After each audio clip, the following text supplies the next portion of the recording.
Black history is American history. The contributions of African Americans can be found in every fabric of America, from sports to science, from entertainment to education, from Bunker Hill to Capitol Hill. African Americans have influenced every ounce of American culture and American life. Hello, I'm Anthony Davis, and on this program, we will talk about some of those who made a difference both past and present, and events that helped make America, America.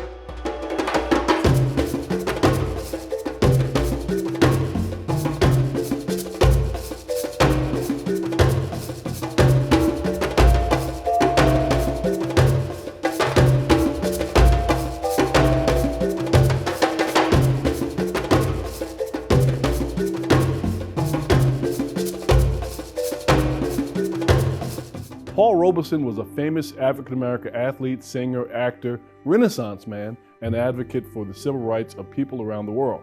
He rose to prominence in a time when segregation was legal in the United States. Born on April 9, 1898 in Princeton, New Jersey, he was the youngest of five. His father was a runaway slave who went on to graduate from Lincoln University, and his mother came from an abolitionist Quaker family. Robeson's family was no stranger to hardship, but had the determination to rise above it. In 1915, Robeson won a four-year academic scholarship to Rutgers University. While there, he won 15 varsity letters in baseball, basketball, track, and despite violence and racism from opposing teams and his own teammates, he was twice named to the All-American football team. He received the Phi Beta Kappa key in his junior year and belonged to the Cap and Skull Honor Society. At Columbia Law School, Robeson met and married Eslanda Cardoza Good, who was to become the first black woman to head a pathology laboratory. After Columbia, he took a job with a law firm, but left when a white secretary refused to take dictation from him. He left the practice of law and began using his artistic talents in theater and music to promote African and African American history and culture. Robeson traveled the world. His travels taught him that racism was not as virulent in Europe as in the US. In London, his opening night performance of Emperor Jones brought the audience to its feet and cheers for 12 encores. He earned international acclaim for his lead role in Othello, for which he won the Donaldson Award for Best Acting Performance in 1944. He is known for changing the lines of the song Old Man River from the meek, I'm tired of living and feared of dying, to a declaration of resistance. I must keep fighting until I'm dying. He did 11 films that included Body and Soul, Jericho, and Proud Valley.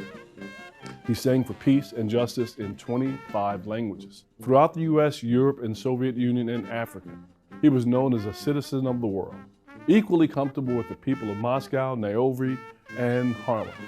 Among his friends were future African leader Jomo Kenyatta, India's Nehru, historian Dr. W.B. Du Bois, anarchist Emma Goldman, and writers James Joyce and Ernest Hemingway.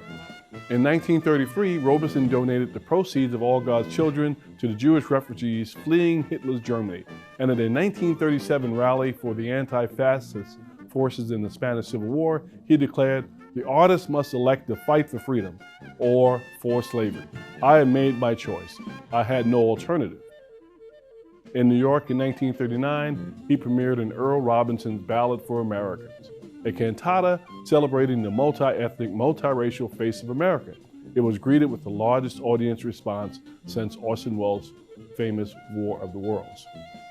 During the 1940s, Robeson continued to perform and to speak out against racism, in support of labor and for peace.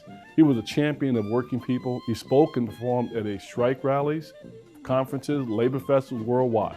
In the late 1940s, Robeson openly questioned why African Americans should fight in the army of a government that tolerated racism. Because of his outspokenness, he was accused by the House Un-American Activities Committee of being a communist. The accusation nearly ended his career, and 80 of his concerts were canceled. Robeson responded, "I'm going to sing wherever the people want me to sing, and I won't be frightened by crosses burning in Peekskill or anywhere else."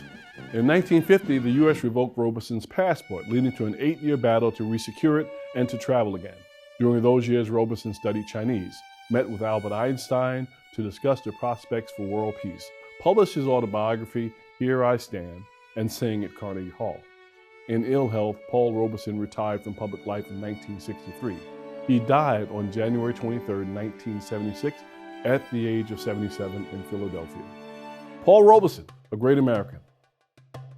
I'm Anthony Davis, and this has been Black History, American History. Thanks for watching.